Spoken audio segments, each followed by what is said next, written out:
Ipinagmalaki ng Metro Rail Transit o MRT3 ang kanilang mga napagtagumpayan noong nakaraang taon at mga inaasahan nila ngayong 2025.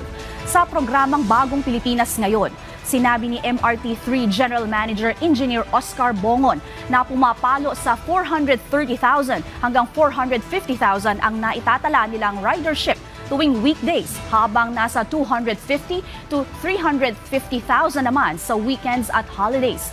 Inaasahan naman ng MRT3 na matapos ang kanilang proyekto na magpapataas ng 33% sa kapasidad nito kung saan maliban sa mas mabilis na biyahe ay may magiging komportable ito para sa kanilang mga pasahero.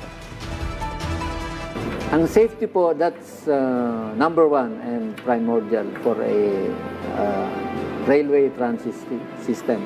We have to remember that we are carrying thousands of passengers. The life and limbs of people are at stake. So, it cannot be compromised. Ang dami na pong mga makabagong teknolohiya, especially sa railways, ang ini-implement ngayon. So, kumbaga, unti-unti po tayong humahabol.